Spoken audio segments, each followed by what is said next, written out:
Hello, this is Skylit Lake reading Super Science by thatchickendude.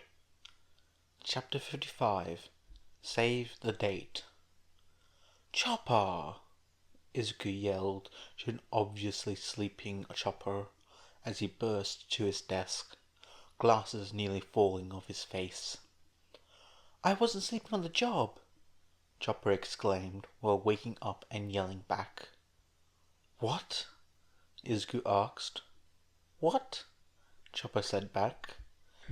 Shaking his head and fixing his glasses, Izuku asked him, Never mind that, I need your help. Standing at mock salute, Chopper announced, You can count on me for anything. Izuku clapped his hands with a smile as he told him, Great, my mom and Egon are going on a date, and I need to ruin it. Chopper's eyes shrunk to pinpoints at this favor. He instantly backtracked and told him, Anything but that. Izuku got on his knees and with clasped hands begged, Come on, Chopper, please.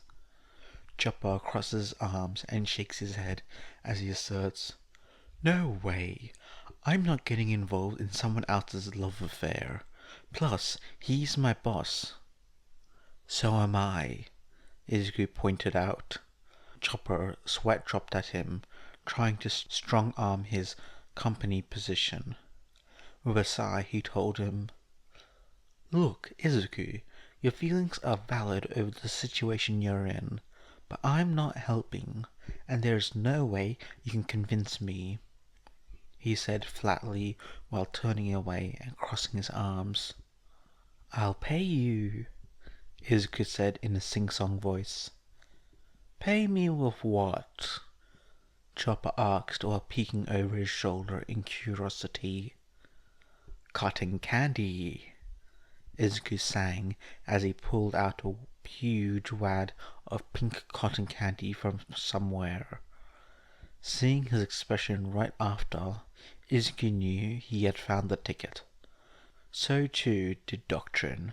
When she heard this, she knew it was all over, but she hoped that Chopper wouldn't fall so easily. Unfortunately, her hope was squashed when she saw a drooling Chopper reach out for his favorite food. Chopper, she said firmly, doing nothing to stop him. Chopper, no, she exclaimed firmly, getting his attention, but still trying to accept the food. Don't you dare, she warned while walking up, but the reindeer was already leaning towards the sugar treat, eyes still locked on her. Finally losing her composure, she yelled threateningly, Tony Chopper, I swear if you do this, then I'll... Later at the restaurant, while Egon and Inko are having dinner, Izuku and Chopper are hidden behind a bush nearest to the table. Izuku was disguised, and Chopper was wearing his casual attire. Chopper has several welts and bruises, courtesy of Doctrine, after he had obviously accepted Izuku's offer. It's worth it, the reindeer said while painfully eating a huge stick of sweetness. So what's the plan? He asked Izuku while sniffing back his nose blood. Izuku looked through a pair of binoculars and ducked down to him while whispering, It's really simple. What you're gonna do is... Egon sat at a table on the restaurant's outside terrace, dressed in his best suit, and tamed his wild hair as best as he could. The night was brisk, and the moon was full with candlelight touch. He hadn't been waiting long when he saw a familiar face come into view. Waving his hands in the air, he calls, Inko, over here! Inko, in her black dress, smiles when she sees him and walks over to take a seat, after Putting her purse down, she apologetically says, "Sorry I'm late, work happened." Egon waves her off and replies, "It's okay, I understand.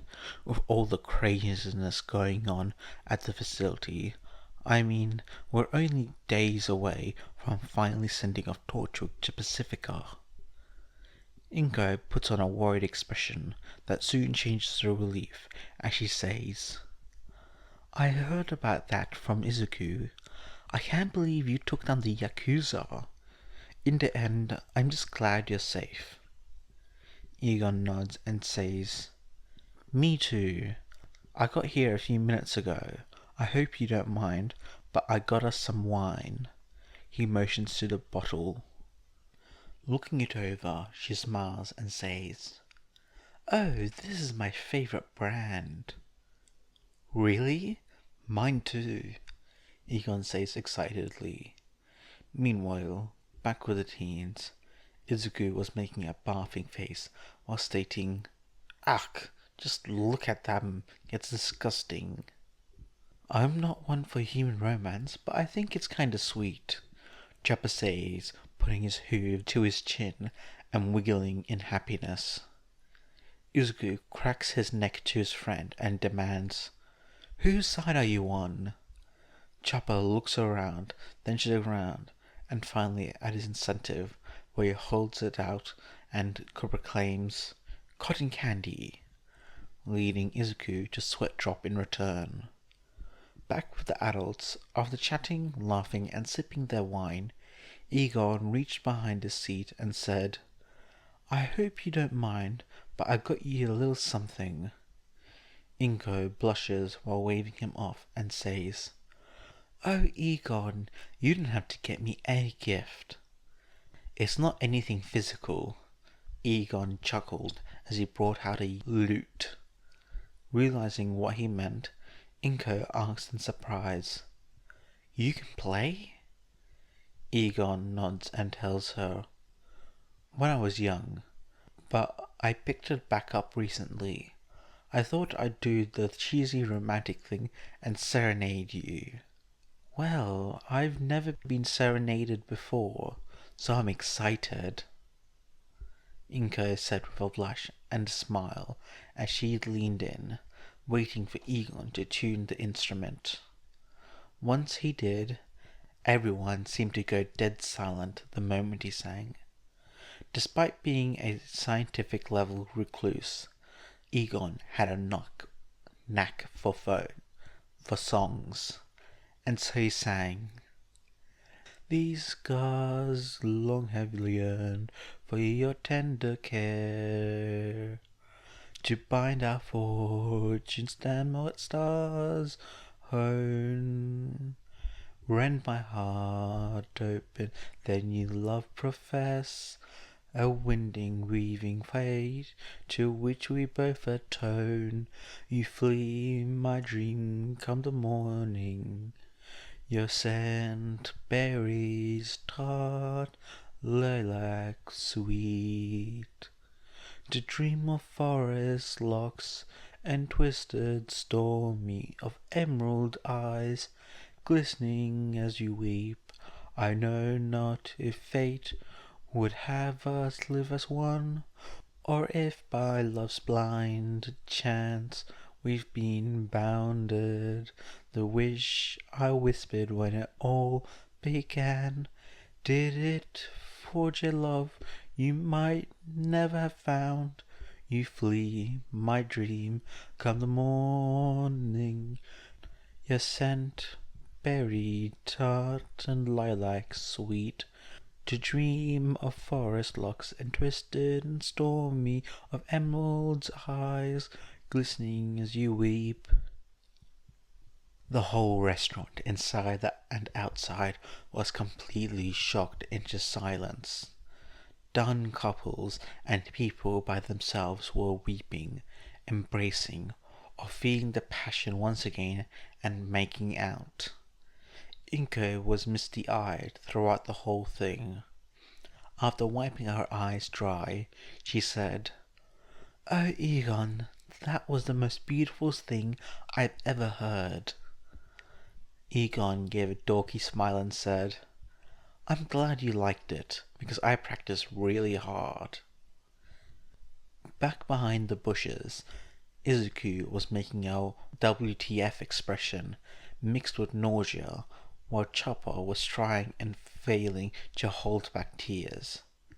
Eventually he broke and said between chokes, Izuku, I don't want to do this anymore. Izuku snapped his head to him and exclaimed, Don't tell me you're chickening out now.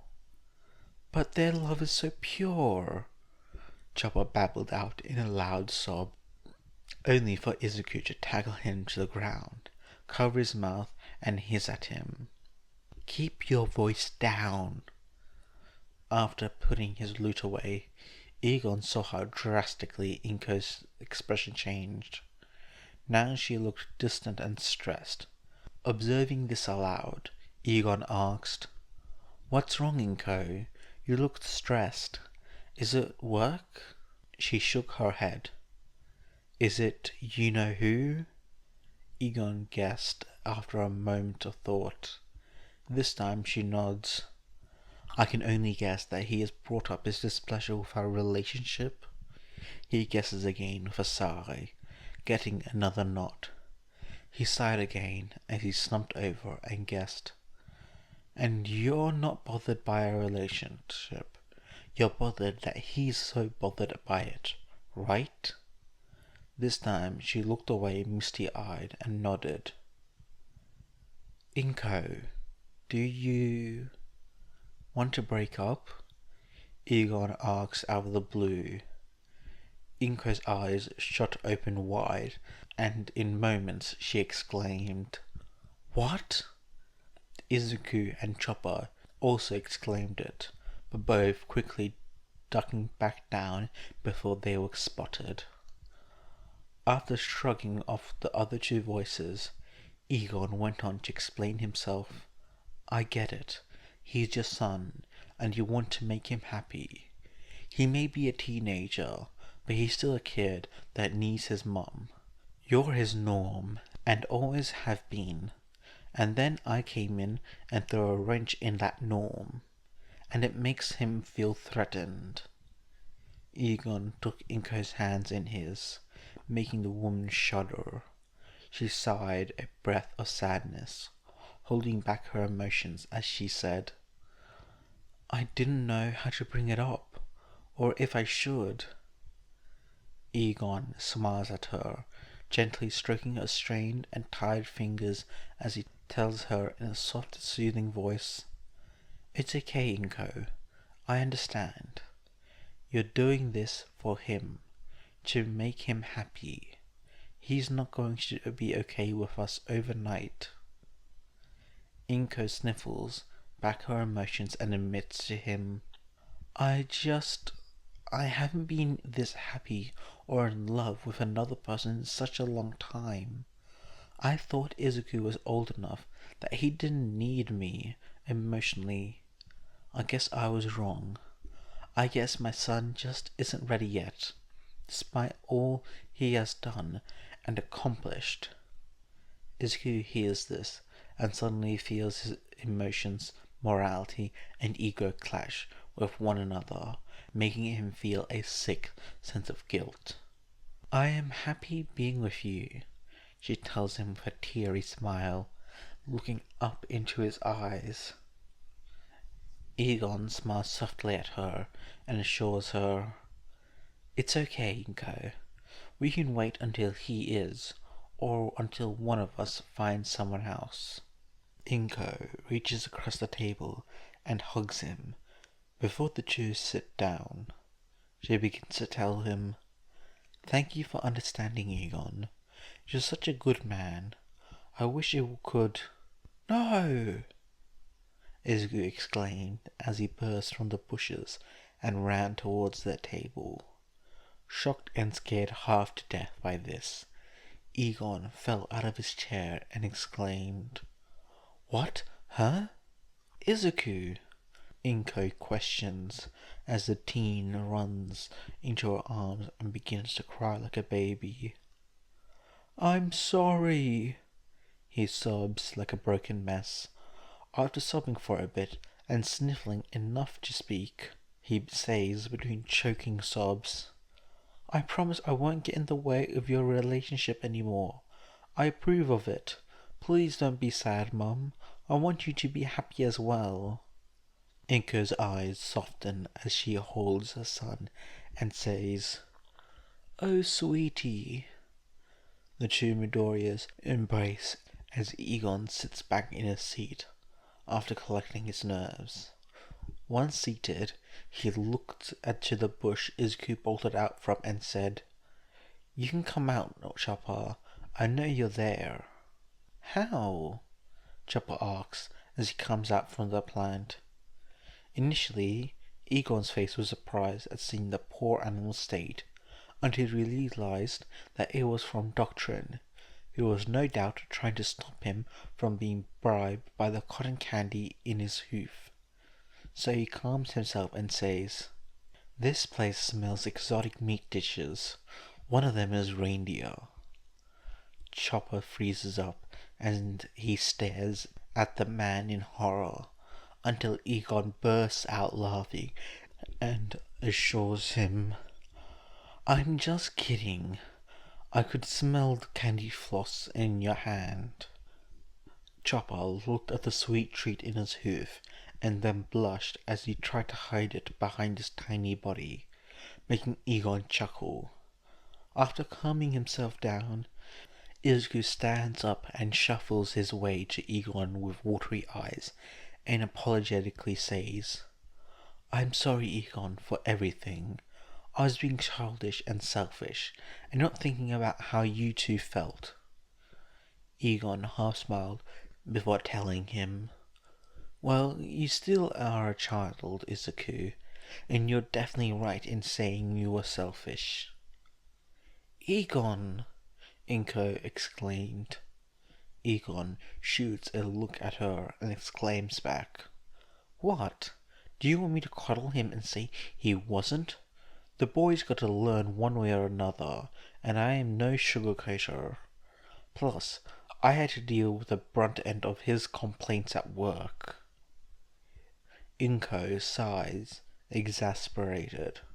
Turning to her son, she asks in a serious yet motherly tone, "Now, Izuku, are you sure you're okay with us being together?" Izuku sniffles while rubbing his eyes and nods while answering, "You've done so much for me to be happy. I want to do the same for you. At least this one time. I don't like it, but I'll try to accept it." Inko smiles, hugs him, and tells him, "Thank you, baby. You've always been such a good boy." "Now, the two of you go home and let us enjoy our meal."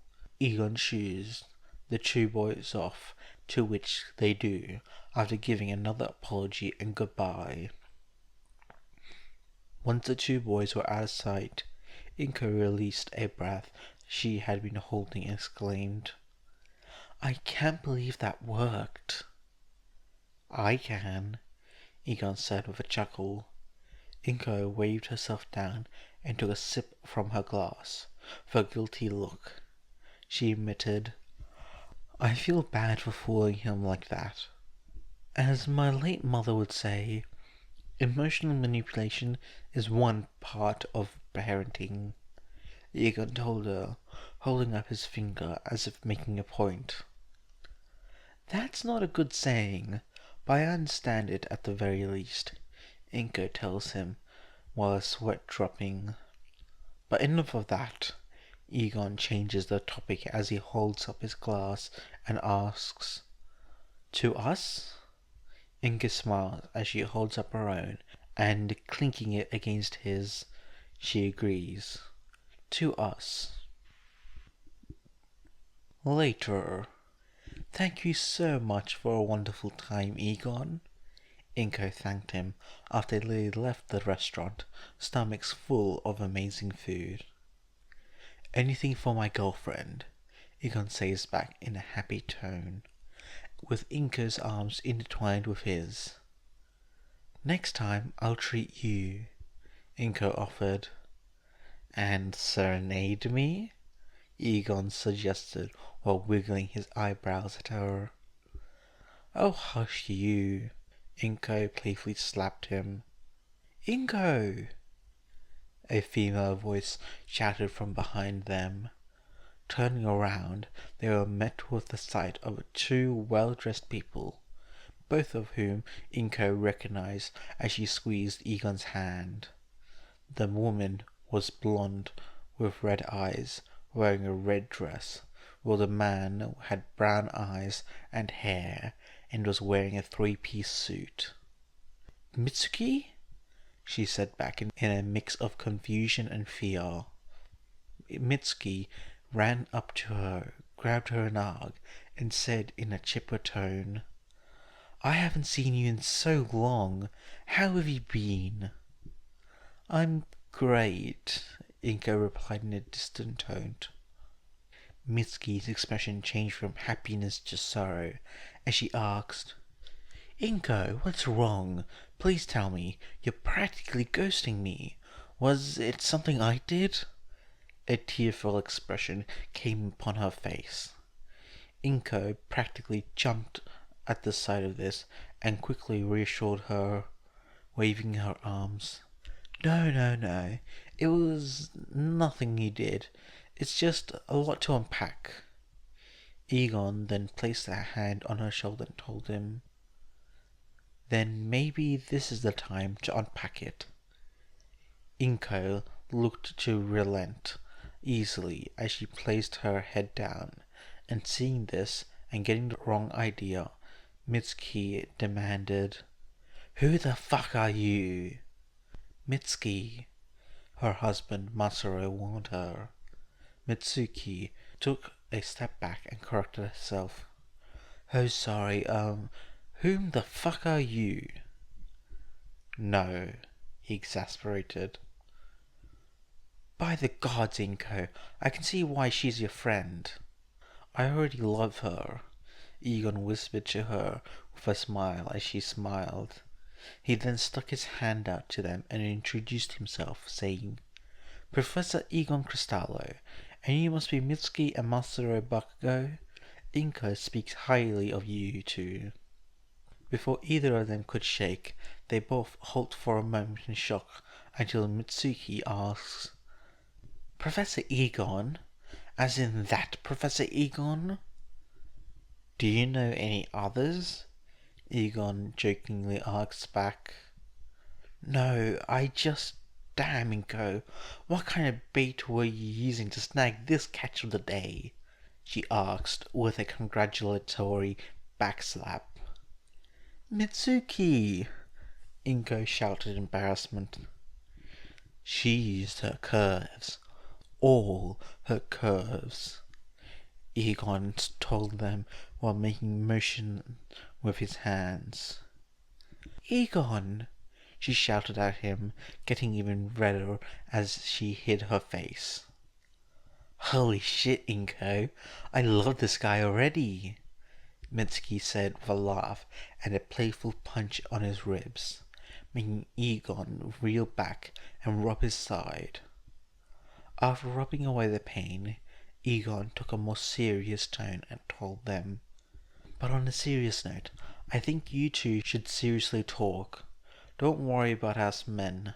We'll be just chewing the fat over here, he assured them while dragging Masaru away as the two women sat down on a nearby bench. While the woman spoke, the two men shared a smoke. After puffing a bit, Masaru asked to break the ice. So you and Inko? Egon chuckled while putting out his smoke and told him, What can I say? She's one of a kind.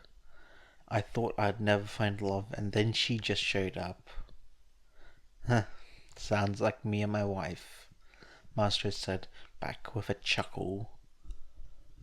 Though, if I'm being honest, our first experience together was kinda terrifying, Egon admitted while looking off to the side.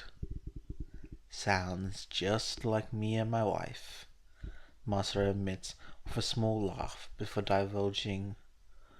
One day I just met her. The next I was at the altar before a church full of my family saying, I do. Masaru laughed like it was an old funny memory, but Egon stared at him in a mixture of worry and disbelief. But before they could continue in their conversation, Mitsuki suddenly yelled, What?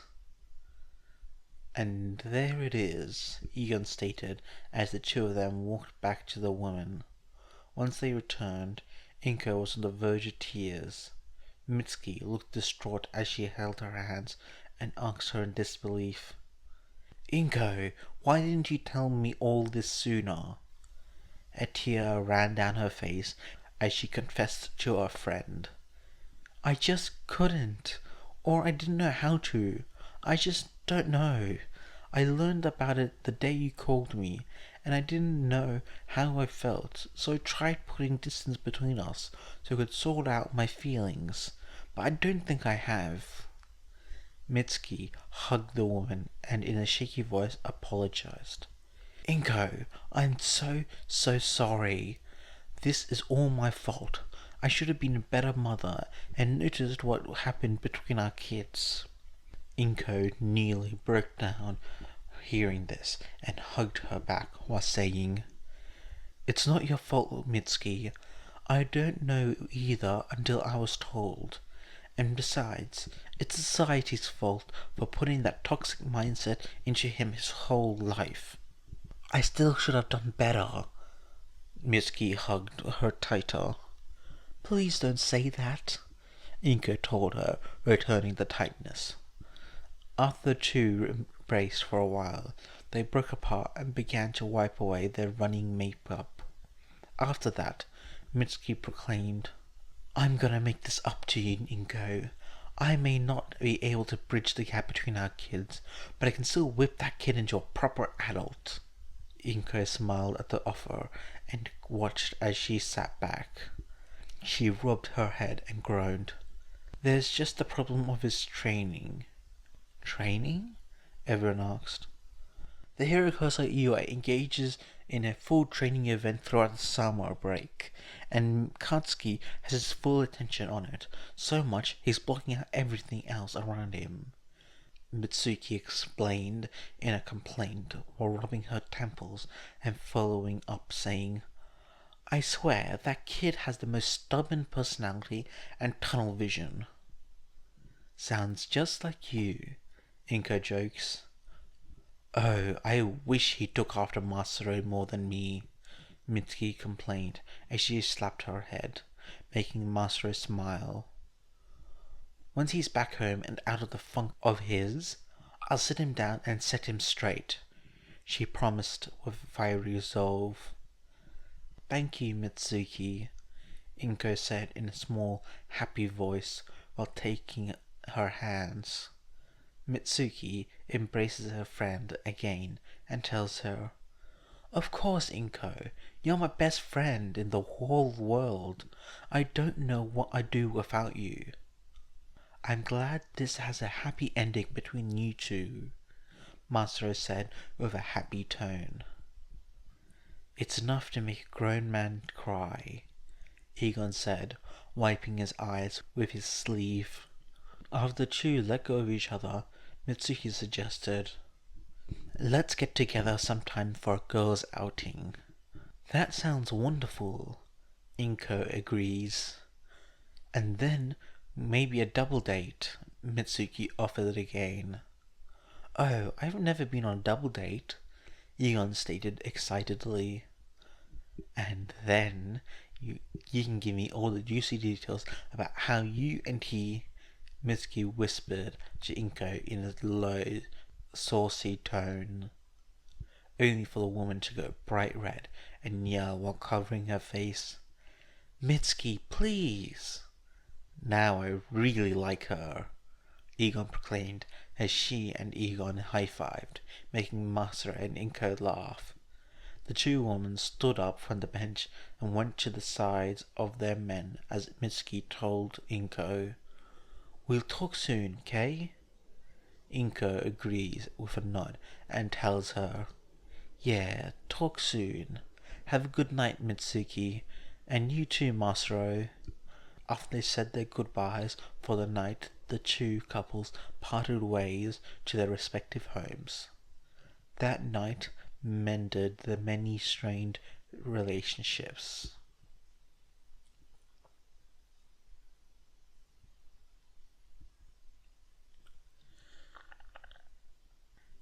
Hey fishies, how you going? Thanks for listening to this new chapter of Super Science. I hope you enjoyed it. Uh, what's your opinion on Super Science currently? Because I plan to do it up to chapter 80, that's for sure. But there's not many people watching or enjoying it, and I'm feeling really limited by the current schedule, limiting me to only just super science and one other subject, or one other fanfic. But also, I feels like the writing quality has decreased from the beginning. Like, sometimes I'm just reading it and I get confused. Maybe that's a me thing. I want your opinion on it and how you think Super Science should be, if Super Science should be continued or not. Anyways, I hope you guys enjoyed, and I'll see you guys next time. Bye!